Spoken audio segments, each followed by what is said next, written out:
Selamat pagi bagi kita semua, kasih karunia Tuhan kita rasakan di minggu pertama di bulan Desember. Kalau sudah namanya Desember, wah sudah mulai banyak kesibukan ya. Tetapi itulah kalau sampai saat ini kita ada sebagaimana ada, ini sungguh berkat Tuhan, ini cinta Tuhan yang senantiasa terus kita alami, puji Tuhan. Baik, tema khotbah pada saat ini yaitu akui Tuhan sampai akhir hidupmu. Akui Tuhan sampai akhir hidupmu. Mari kita akan nanti lihat saudaraku bagaimana pagi hari ini kita akan melihat dua pribadi raja yang berbeda karakter. Sekali lagi dua pribadi raja yang berbeda karakter, yaitu Raja Manase dan Raja Asa. Dan lewat dua raja ini saudaraku, saya dapat melihat lewat dua raja ini bisa mewakili kondisi manusia di akhir zaman. Untuk itu kita lihat dulu di dalam 2 Tawarik pasal yang ke-33 ayat yang pertama. Saudara simak baik-baik ayat ini. Manase berumur 12 tahun pada waktu ia menjadi raja. Dan 55 tahun lamanya ia memerintah di Yerusalem. Ia melakukan apa yang jahat di mata Tuhan sesuai dengan perbuatan keji bangsa-bangsa yang telah dihalau Tuhan dari depan orang Israel. Dari ayat ini dengan jelas kita melihat bagaimana kondisi kerohanian daripada Raja Manase. Alkitab mencatat ia melakukan apa yang jahat. Bukan cuma di mata manusia tetapi juga di mata Tuhan. Sungguh ngeri saudaraku. Dan kalau saudara melihat daftar kejahatan Raja Manase, saudaraku, itu sangat mengerikan. Kita lihat ayat selanjutnya. Apa kejahatan-kejahatan yang dilakukan oleh Raja Manase sehingga Tuhan sampai ngomong apa yang dilakukan Raja Manase itu benar-benar jahat. Kita lihat ayat yang ketiga. Ia mendirikan kembali bukit-bukit pengorbanan yang telah dirobohkan oleh Hizkia ayahnya. Wah saudaraku, bukit-bukit pengorbanan yang sudah dirobohkan oleh ayahnya dibangun kembali. Padahal bukit-bukit itu menyakitkan hati Tuhan, melukai Tuhan. Tetapi dibangun kembali saudaraku. Ia membangun mesbah-mesbah untuk para Baal. Membuat patung-patung Asyera dan sujud menyembah kepada segenap tentara langit dan beribadah kepadanya. Wow, saudaraku, belum cukup kejahatan itu. Ayat yang keempat, ia mendirikan mesbah-mesbah di rumah Tuhan. Walaupun sehubungan dengan rumah itu, Tuhan telah berfirman, di Yerusalem namaku akan tinggal untuk selama-lamanya. Ayat yang kelima. Dan ia mendirikan juga mesbah-mesbah bagi segenap tentara langit di kedua pelataran rumah Tuhan. Ayat yang keenam. Bahkan ia mempersembahkan anak-anaknya sebagai korban dalam api di Lebak Ben Hinom. Ia melakukan ramal, telaah dan sihir dan menghubungi para pemanggil arwah dan para pemanggil roh peramal. Ia melakukan banyak yang jahat di mata Tuhan sehingga ia menimbulkan sakit hatinya. Kalau saudara cermati baik-baik, saya melihat di sini ada 11 kejahatan yang dicatat di dalam Alkitab. Bahkan kalimat tadi dengan kalimat terakhir mengatakan ia melakukan banyak hal kejahatan. Artinya apa? Lebih dari 11 kejahatan yang dilakukan oleh Raja Manase. Daftarnya begitu mengerikan saudara. Tidak tanggung-tanggung. Di dalam mempersembahkan korban bakaran. Tidak tanggung-tanggung, bukan cuma kambing domba. Bukan cuma lembu, bukan cuma sapi, tetapi anaknya sendiri dikorbankan. Wow, begitu sadisnya ini Raja Manase, saudaraku. Begitu sadisnya anaknya sendiri yang dikorbankan, yang dibakar untuk persembahan. Kalau seandainya kita bertemu dengan tipe atau orang seperti Raja Manase, saudaraku, pasti kita akan berkata, dia layak untuk masuk neraka. Dia pantas kalau seandainya dia dihukum berat. Dia pantas kalau seandainya dia masuk neraka. Dan dipastikan orang-orang seperti ini tidak mungkin bisa sadar. Orang-orang seperti ini tidak mungkin bisa bertobat. Mungkin saudara, ketika kita bertemu dengan orang seperti Raja Manase, tidak mungkin dia akan diterima lagi oleh Tuhan. Tidak mungkin dia akan bertobat. Itu mungkin yang ada di dalam pikiran kita. Tetapi apakah kenyataannya? Raja Manase terus hidup di dalam kejahatan sampai akhir hidupnya. Nah, kita akan lihat. Di dalam 2 Tawarik, pasal 33, ayat yang ke-12, di sana mengatakan, dalam keadaan yang terdesak ini, ia berusaha melunakkan hati Tuhan Allahnya. Ia sangat merendahkan diri di hadapan Allah nenek moyangnya. Ayat 13, dan berdoa kepadanya. Maka Tuhan mengabulkan doanya dan mendengarkan permohonannya. Ia membawanya kembali ke Yerusalem dan memulihkan keadaannya sebagai raja. Dan Manase mengakui bahwa Tuhan itu Allah. Wow. Dalam keadaan terdesak, dalam keadaan terjepit, Alkitab mencatat ia berusaha melunakkan hati Tuhan. Dia datang kepada Tuhan dengan segala kerendahan hati. Dia mengaku akan kesalahannya. Dia mengaku akan dosa-dosanya. Dia mengaku akan kejahatan-kejahatan yang telah dilakukannya. Dalam kondisi yang terdesak dia sadar. Dalam kondisi yang terdesak dia insaf akan kejahatan-kejahatan yang telah dilakukannya. Sehingga ayat yang sudah kita baca tadi apa? Ketika dia datang kepada Tuhan dengan segala kerendahan, Tuhan mendengar doa-doanya. Tuhan mengabulkan doa-doanya. Bahkan ayat tadi dikatakan Tuhan memulihkan keadaannya semula. Saudara, dari sini kita dapat melihat satu pelajaran yang begitu indah. Bagaimana Tuhan kita adalah Tuhan yang maha ampun. Amin, saudara.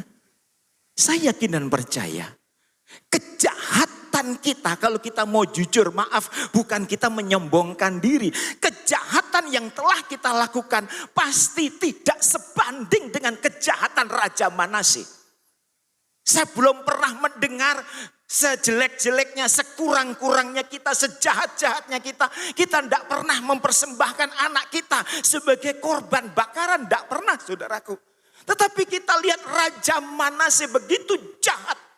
Tetapi ketika dia datang kepada Tuhan dengan segala kerendahan hati, Tuhan terima. Ada 2 pelajaran yang dapat kita ambil dari kisah ini, saudaraku. Ketika kita datang kepada Tuhan dengan segala kerendahan hati, walaupun dosa kita, kejahatan kita begitu banyak, tapi kita dengan segala kerendahan hati mengakui dengan segenap hati, Tuhan Yesus masih bisa mengampuni saudara dan saya. Amin, saudara. Kita bersyukur punya Allah yang penuh kasih. Kita bersyukur punya Allah yang luar biasa. Ini pelajaran yang pertama. Pelajaran yang kedua yang dapat kita ambil, saudaraku. Kita tidak boleh memvonis orang lain. dia tidak mungkin bisa bertobat. Dia tidak mungkin bisa sadar. Dia memang sudah kelewatan. Sering saudaraku, ketika kita menemukan teman, sahabat atau siapa saja melakukan satu kejahatan dan mungkin itu terus menerus, kita langsung menghakimi, kita langsung memvonis dia tidak mungkin bisa bertobat. Seberapa banyak kita sering memvonis orang lain saudaraku. Menganggap orang lain tidak mungkin berubah, menganggap orang lain tidak mungkin bertobat. Karena kejahatannya sudah begitu luar biasa. Kejahatan mereka kita bandingkan dengan kejahatan kita. Dia yang layak untuk masuk neraka. Sering saudaraku tanpa kita sadar kita menghakimi orang lain. Tetapi biarlah lewat firman Tuhan saat ini membuka mata kita. Selama nafas masih ada. Selama jantung masih berdetak. Dan orang itu mengakui Yesus sebagai Tuhan dan Juru Selamat dan minta ampun. Kemurahan Tuhan dinyatakan. Amin, saudara. Kita tidak boleh menghakimi. Kita boleh memvonis orang itu. Kalau saudara melihat daftar di dalam Alkitab. Ada begitu banyak orang-orang yang mungkin kita kategorikan tidak mungkin berubah. Tetapi kuasa Tuhan sanggup menjangkau mereka. Rasul Paulus. Ya, Rasul Paulus. Penganiaya orang percaya. Tukang kejar-kejar orang yang percaya Yesus. Tukang tangkap, tukang bunuh. Tapi kita lihat.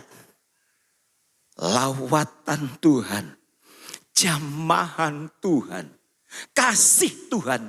Diresponi dengan baik. Dia bukan hanya bertobat dari kehidupan yang lama. Tetapi dipakai Tuhan dengan heran. Lihat saudara. Jadi sekali lagi kita tidak boleh memvonis siapapun bahwa orang itu tidak mungkin bisa berubah. Perempuan juga saudara yang memiliki banyak suami. Kita pikir sudah tidak mungkin bisa berubah. Perempuan Samaria. Mana mungkin dia bisa sadar memang kebiasaannya dari muda memang begitu. Kebiasaannya dari muda tukang mengganggu suami orang. Tidak mungkin dia sadar, tidak mungkin dia bertobat. Tetapi faktanya apa? Ketika dia bertemu dengan Tuhan Yesus. Lalu meresponi firman yang didengar dari Yesus. Lalu dia datang dengan kerendahan hati, aku memang bersalah. Memang suamiku banyak, aku bersalah, aku mengaku dengan sejujur-jujurnya. Kita lihat pengampunan dialami perempuan Samaria. Amin saudara, amin. Berikan kemuliaan untuk Tuhan kita Yesus Kristus. Jadi saudaraku yang dikasihi Tuhan. Kita melihat dari kisah ini pelajaran yang menarik, pelajaran yang luar biasa. Yesus masih mampu dan sanggup menolong bahkan mengampuni saudara dan saya. Seperti 2 minggu yang lalu saya khotbahkan tentang anak yang terhilang atau anak bungsu. Dia sudah melakukan kejahatan, dia sudah menghabiskan kekayaan orang tuanya. Tetapi ketika dia datang dengan kerendahan hati, Bapa, aku sudah berdosa kepada Bapa, aku sudah berdosa kepada sorga, ampuni aku. Apa reaksi daripada bapaknya ketika melihat kerendahan hati daripada anak bungsu ini? Dia sambut, dia songsong, dia peluk dan menangis saudaraku. Wow, saudaraku, Bapa manusia saja begitu saudaraku. Responnya ketika anaknya yang terhilang. Responnya ketika anaknya yang sudah jatuh. Responnya ketika anak yang sudah merugikan. Ketika dia datang dengan segala kerendahan hati. Dipeluk, dicium. Apalagi Bapa kita di surga. Amin saudaraku. Apalagi Bapa kita di surga. Ketika kita datang dengan ketulusan hati. Ketika kita datang dengan kerendahan hati mengaku sejujur-jujurnya. Dia sanggup mengampuni saudara dan saya. Dia sanggup memulihkan keadaan kita. Kita lihat tadi. Raja Manaseh kerajaannya dipulihkan oleh Tuhan. Ketika dia datang kepada Tuhan. Wow, saudaraku, ini sungguh luar biasa. Dalam keadaan terdesak, dalam keadaan yang sudah hancur-hancuran, dia datang kepada Tuhan. Ini yang bagus, saudaraku. Mengapa saya katakan bagus? Karena apa? Ada saja anak Tuhan sudah dalam keadaan terdesak, sudah dalam keadaan hancur-hancuran, sudah dalam keadaan mengalami hal yang tidak mengenaan, masih ada yang tidak mau sadar. Tapi kita mau belajar daripada Raja Manase ini, saudaraku. Siapa itu? Yaitu Raja Ahaz. Kita lihat di dalam 2 Tawarik pasal 28. 2 Tawarik pasal 28 ayat 22. Apa kata firman Tuhan? Dalam keadaan terdesak itu, Raja Ahaz ini malah semakin berubah setia terhadap Tuhan.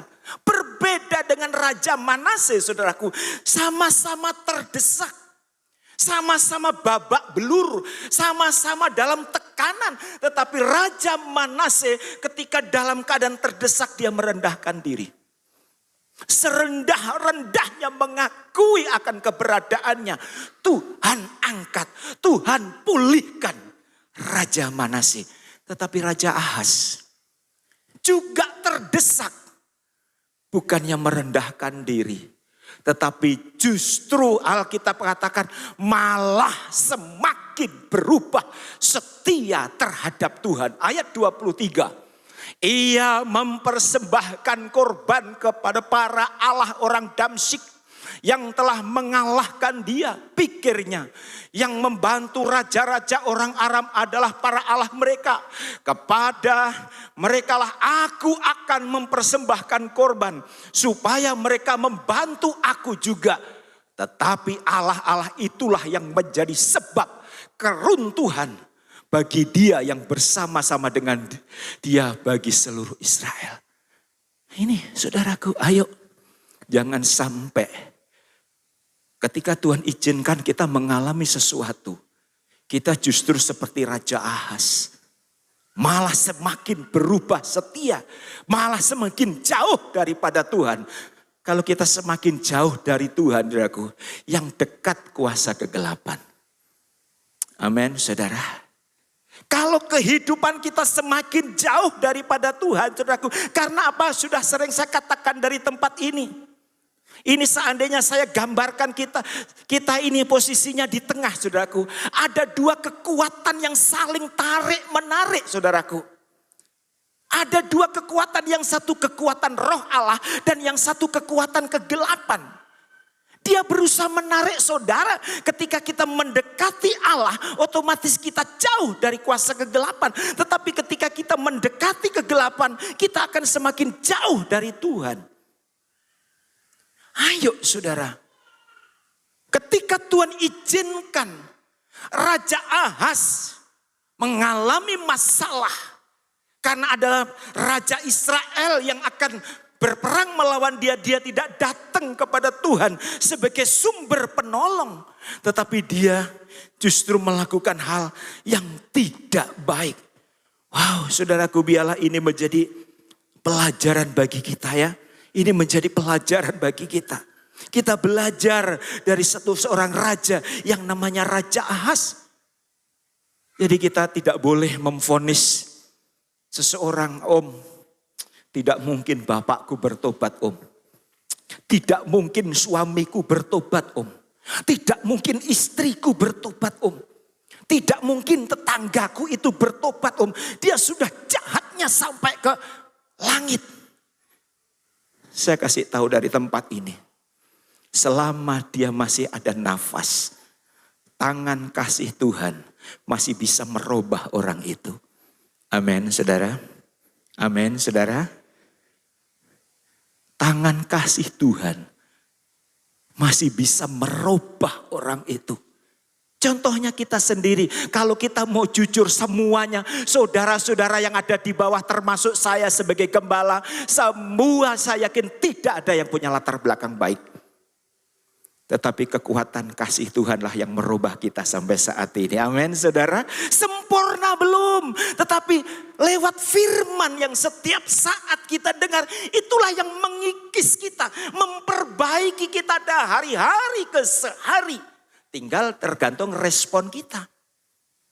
Saudara yakin kuasa firman sanggup memperbaiki hidup kita? Saudara yakin? Amin. Yakin.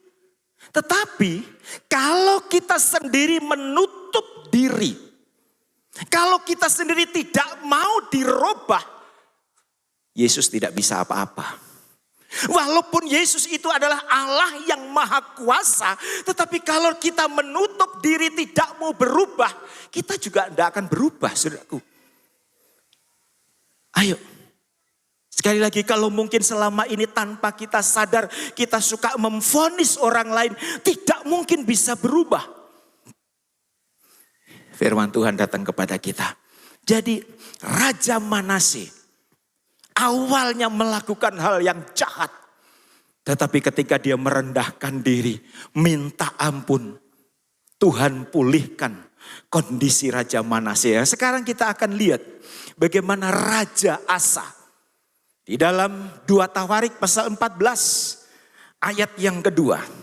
Hari ini kita belajar tentang kitab Tawarik saudara.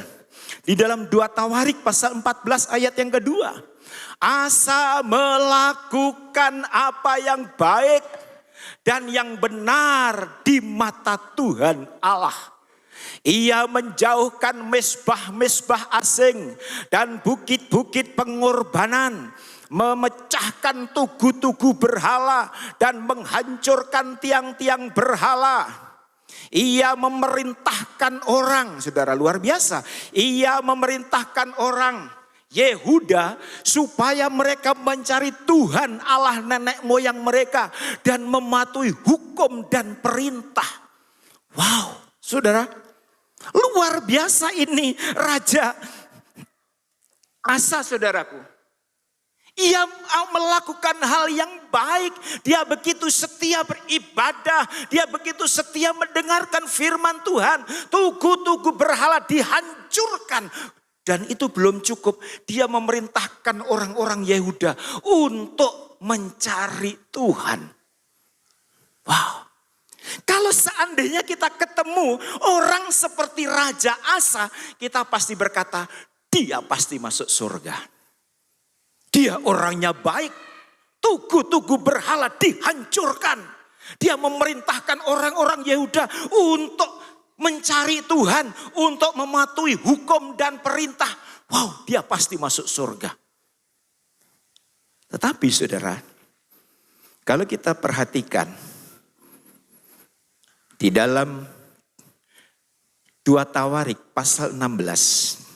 Kita lihat di dalam 2 Tawarik pasal 16. Pada waktu itu datanglah Hanani pelihat itu kepada Asa, Raja Yehuda, katanya kepadanya, karena engkau bersandar kepada Raja Aram dan tidak bersandar kepada Tuhan Allahmu.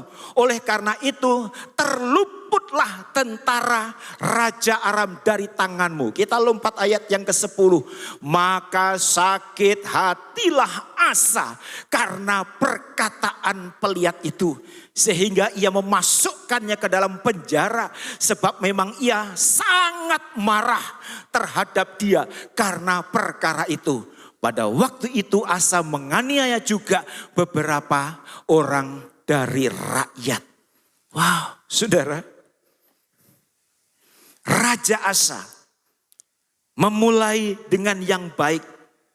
Alkitab katakan ia melakukan apa yang baik, apa yang benar di mata Tuhan. Alkitab pun mencatat ia menjauhi mesbah-mesbah asing. Mengajak orang Yehuda supaya mencari Allah. Luar biasa saudaraku, ini luar biasa.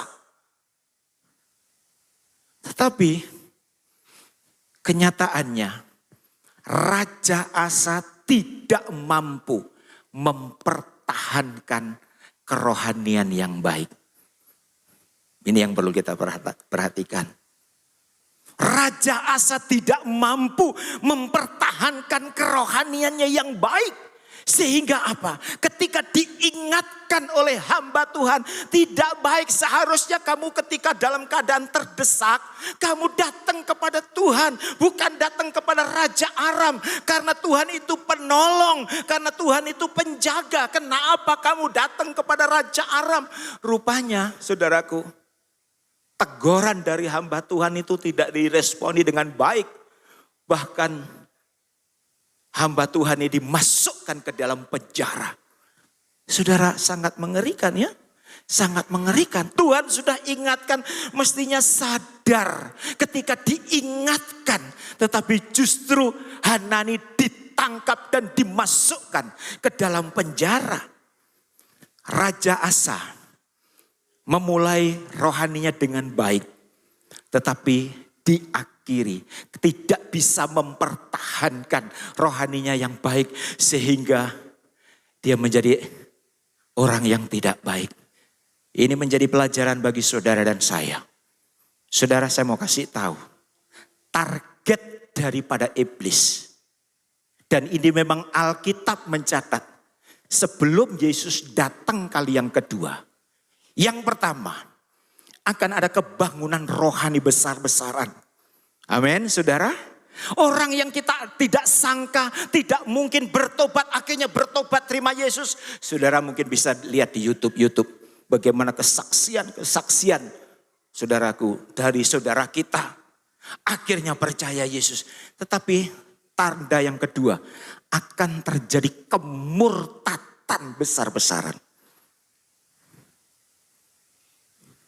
Sama dengan Raja Asa ini, memulai hidupnya dengan baik, memulai hidupnya dengan manis, dekat dengan Tuhan, malah menyuruh orang lain untuk mencari Tuhan. Ini sesuatu yang baik, tetapi akhirnya apa? Raja Asa tidak bisa mempertahankan yang baik itu di dalam kehidupannya. Nah, dan inilah saudaraku, tipe manusia di akhir zaman ini. Jangan sampai hari ini kita datang kepada Tuhan, atau mungkin tahun 2022 ini kita hidup, kita dekat dengan Tuhan, memiliki hubungan yang manis dengan Tuhan. Jangan sampai tahun 2023 akhirnya kita tercecer di belakang. Saya berdoa tidak ada satupun jemaat GBD Bukit Sion yang akhirnya tercecer di belakang. Amin, saudara. Pertahankan imanmu. Pertahankan kesetiaanmu, saudaraku. 6 hari Tuhan sudah jaga, pelihara, tolong berkati kita. 1,5 jam seperti yang kita lakukan saat ini. Tuhan senang, saudaraku, kita mendengarkan firman seperti saat ini. Ayo pertahankan kesetiaanmu, pertahankan imanmu. Jangan sampai kita seperti Raja Asa. Dia berapi-api datang kepada Tuhan. Mengajak orang lain datang kepada Tuhan. Tetapi akhirnya dia tertinggal. Firman Tuhan memang sudah mencatat. Yang terdahulu akhirnya akan menjadi terbelakang. Ini akan terjadi, saudaraku. Jadi mari ayo kita harus lebih serius dengan Tuhan. Kalau saudara mau datang ke gereja itu memang segenap hati, bukan dengan paksaan. Saudara, orang kalau datang ke gereja dengan paksaan itu kelihatan dari duduknya. Orang kalau datang ke gereja dengan terpaksa, dia gelisah duduknya, saudaraku, sebentar-bentar. Goyang sana, goyang sini. Tidak nyaman, tidak sejahtera. Karena apa? Terpaksa datang ke gereja. Kelihatan dari cara duduknya, saudara.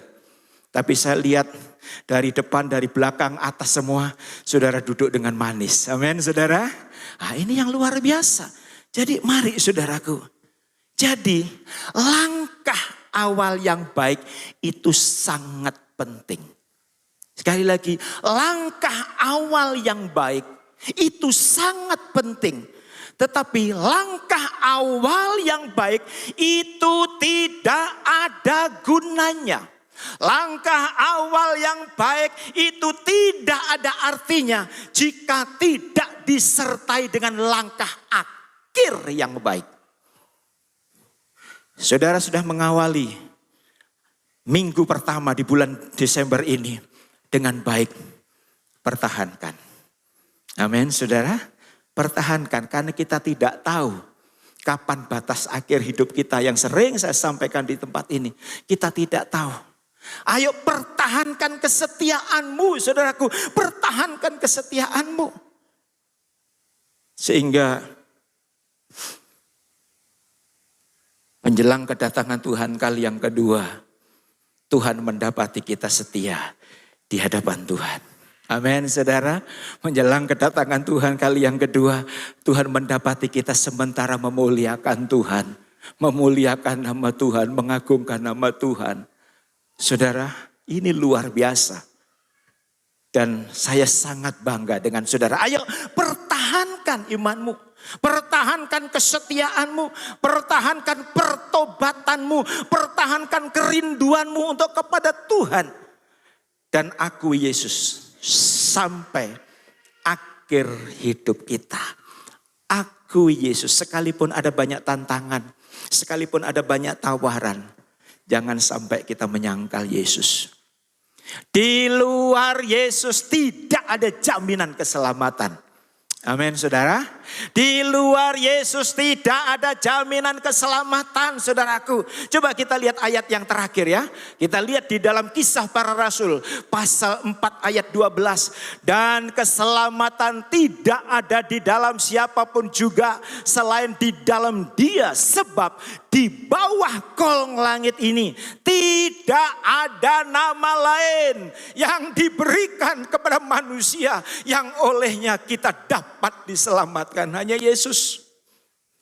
Hanya Yesus yang mampu menyelamatkan saudara dan saya. Tidak ada nama lain. Hanya Yesus. Saudara yakin? Amin. Pertahankan imanmu sampai batas akhir hidup kita. Pertahankan imanmu sampai jantung ini berhenti berdetak. Mahkota tersedia untuk saudara dan saya. Tuhan Yesus memberkati kita semua. Amin. Haleluya. Silahkan pemain musik. Sementara saudara merenungkan firman Tuhan ini, mari kita menyanyi satu pujian.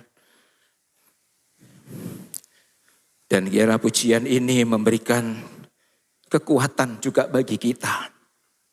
Ayo, mungkin kehidupan kita, saudaraku, mungkin kehidupan kita seperti Raja Manase. Kita banyak melakukan banyak kejahatan. Kita banyak melakukan banyak pelanggaran. Kita kurang setia. Ya kalau mau masuk gereja ya masuk gereja. Ayo saudaraku, mungkin kita telah memulai kehidupan dengan tidak baik seperti Raja Manase. Tangan kasih Tuhan masih siap menerima saudara dan saya. Tangan kasih Tuhan masih siap menerima saudara dan saya. Ketika saudara dan saya mau datang dengan segala kerendahan hati. Alkitab tadi katakan, Tuhan memulihkan Raja Manase. Memulihkan kerajaannya. Memulihkan kehidupannya. Ketika datang kepada Tuhan. Haleluya.